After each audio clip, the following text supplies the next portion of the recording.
Bismillahirrahmanirrahim. Assalamualaikum warahmatullahi wabarakatuh. Perkenalkan, saya Muhammad Widya Rizky, NIM 250201021790. Mahasiswa Program Studi Manajemen PJJ Universitas Cyber Asia.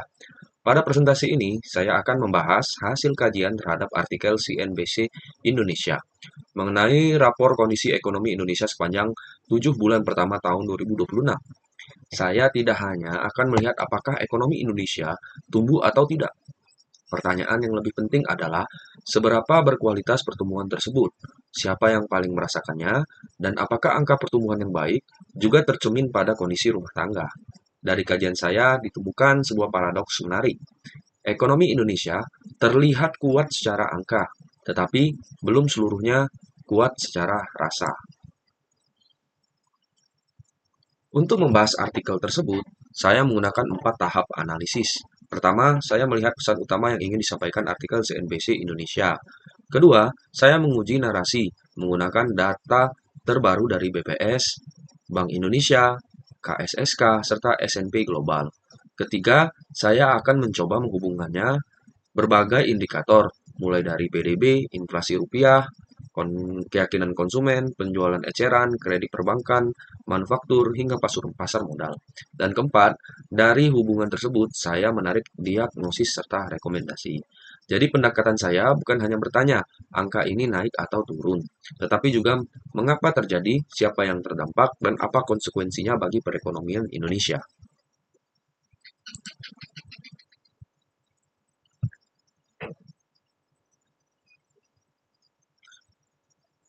Dari seluruh data yang sudah saya pelajari, kesimpulan utamanya adalah ekonomi Indonesia tidak sedang buruk, tetapi pertumbuhannya belum sepenuhnya merata. Di tingkat makro, kondisinya relatif kuat. PDB tetap tumbuh, inflasi masih terkendali, sistem perbankan sehat, dan aktivitas investasi cukup tinggi. Namun, ketika kita turun lebih dekat kepada rumah tangga, muncul gambaran yang sedikit berbeda. Keyakinan konsumen menurun, penjualan eceran melemah, dan pertumbuhan kredit konsumsi jauh lebih rendah dibandingkan kredit investasi. Karena itu, menurut saya, perdebatan mengenai ekonomi Indonesia tidak harusnya berhenti pada pilihan antara baik atau buruk. Pertanyaan yang lebih tepat adalah apakah pertumbuhan tersebut sudah cukup berkualitas dan dirasakan masyarakat secara luas. Dashboard rapor ekonomi.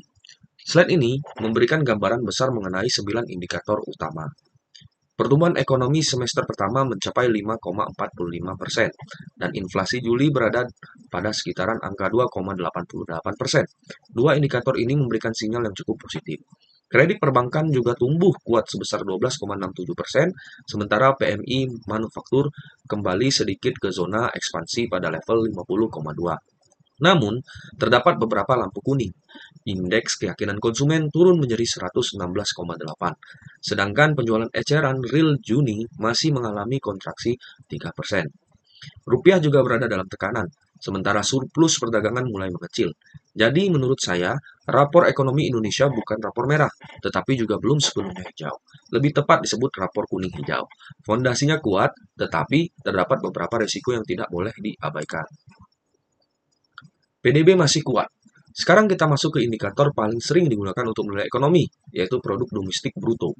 Pada triwulan kedua 2026, ekonomi Indonesia tumbuh 5,29% secara tahunan, sehingga sepanjang semester pertama pertumbuhan mencapai sekitar 5,45%. Secara headline, tentu ini merupakan pencapaian yang baik, namun terdapat angka yang menurut saya penting untuk diperhatikan. Konsumsi pemerintah tumbuh sekitar 15,97% pada triwulan kedua dan bahkan 18,62% sepanjang semester pertama. Artinya, pemerintah memiliki kontribusi yang sangat besar dalam mengakselerasi aktivitas ekonomi. Hal tersebut tidak salah. Justru pada kondisi tertentu, belanja pemerintah memang diperlukan. Tetapi pertanyaan berikutnya adalah, apakah dorongan fiskal tersebut mampu menciptakan efek lanjutan berupa pekerjaan, investasi swasta, produktivitas, dan peningkatan daya beli? Disitulah kualitas pertumbuhan harus diuji. Kembali ke slide selanjutnya, belanja negara sebagai akselerator. Saya menggambarkan proses tersebut sebagai sebuah rantai. Belanja pemerintah seperti pembayaran THR, gaji ke-13, belanja barang dan jasa, pembangunan infrastruktur, maupun berbagai program prioritas meningkatkan permintaan dalam perekonomian. Permintaan tersebut kemudian dapat mendorong sektor konstruksi, jasa, akomodasi, transportasi, hingga investasi. Tetapi prosesnya seharusnya tidak berhenti di sana. Tujuan akhirnya adalah kesejahteraan.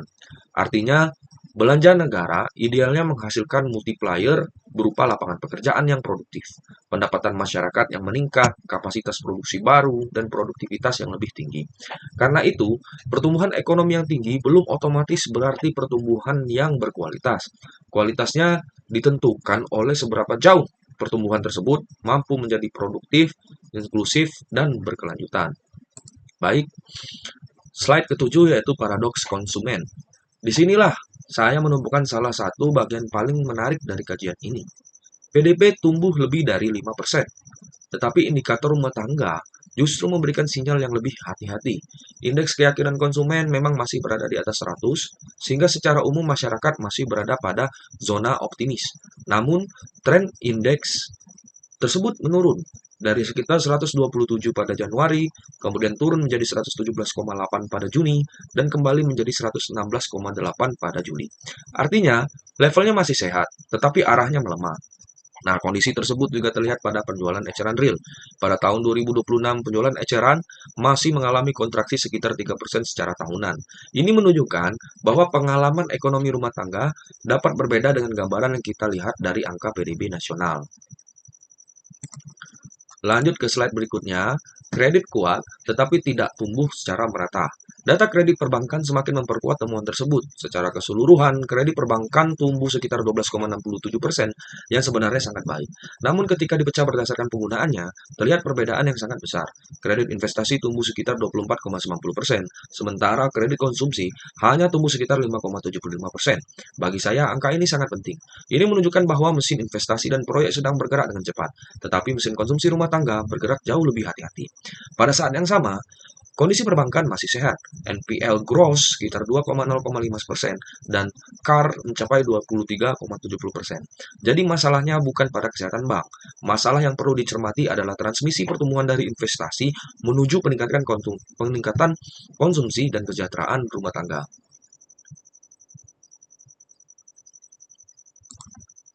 Inflasi terkendali. Slide 9 ini membahas tentang inflasi terkendali dari sisi inflasi.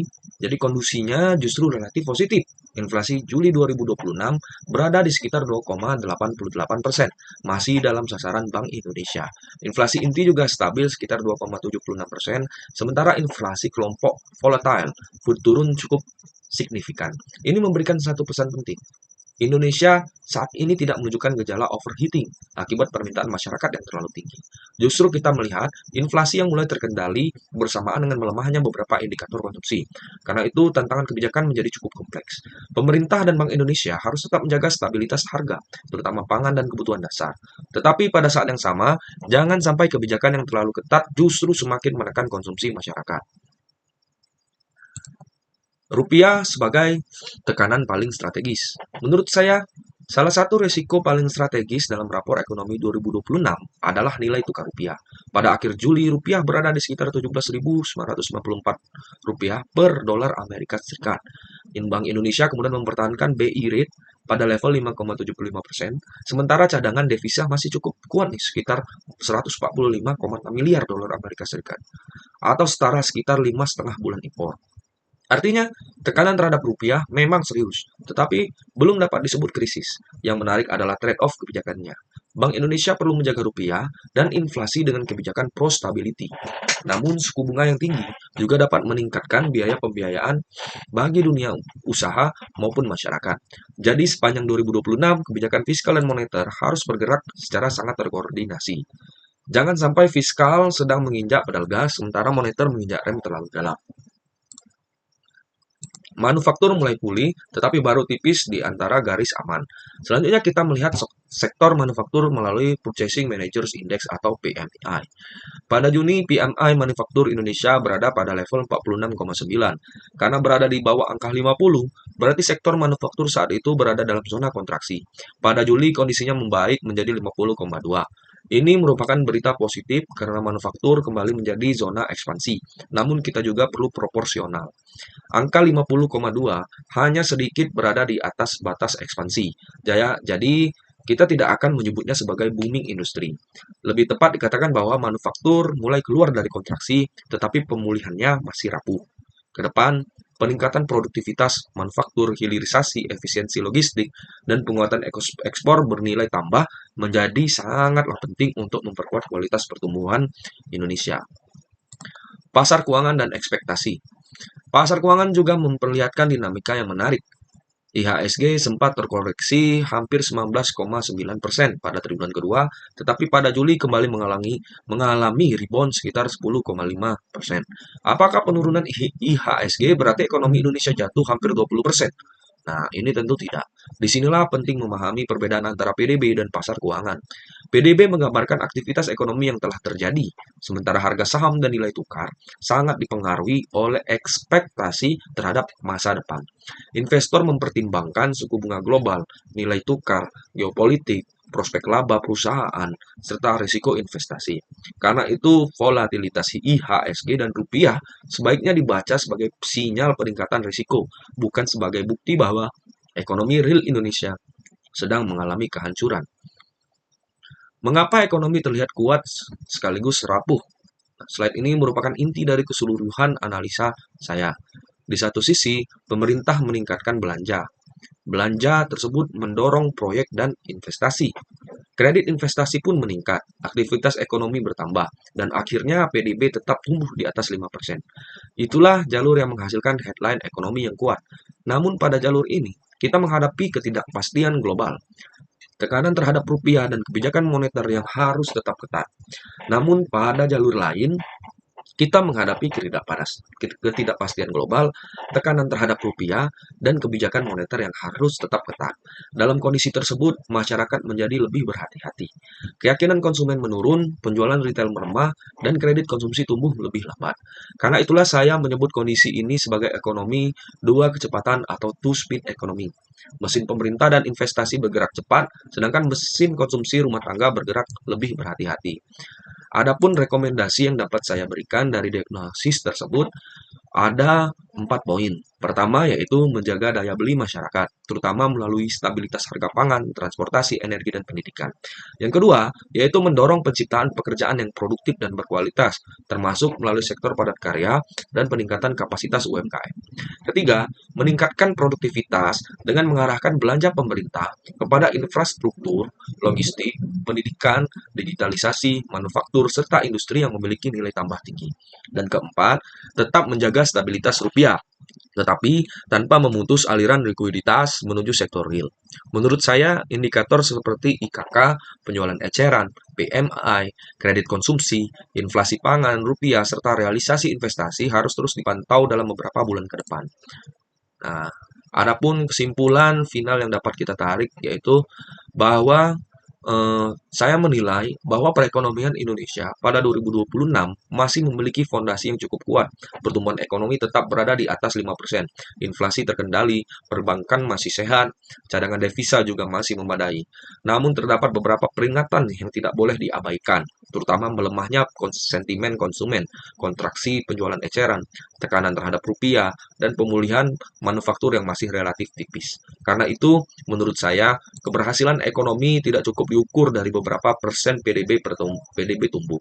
Yang lebih penting adalah apakah pertumbuhan tersebut menciptakan pekerjaan, meningkatkan pendapatan real, menaikkan produktivitas, dan akhirnya terasa dalam kehidupan masyarakat. Jadi, jika harus saya simpulkan dalam satu kalimat, ekonomi Indonesia 2026 kuat secara angka, tetapi pekerjaan rumahnya adalah membuat pertumbuhan itu semakin terasa di dompet masyarakat. Seluruh analisa dalam presentasi ini tidak hanya didasarkan pada artikel CNBC Indonesia. Artikel tersebut saya gunakan sebagai objek kajian, kemudian saya uji dan perbarui menggunakan sumber resmi dari Badan Pusat Statistik, Bank Indonesia, Komite Stabilitas Sistem Keuangan, serta S&P Global, termasuk data terbaru yang tersedia hingga Agustus 2026. Dengan demikian, kesimpulan yang saya sampaikan bukan hanya opini pribadi, tetapi merupakan interpretasi berdasarkan data dan fakta yang dapat diverifikasi. Demikian presentasi saya. Terima kasih atas perhatian Bapak Ibu. Wassalamualaikum warahmatullahi wabarakatuh.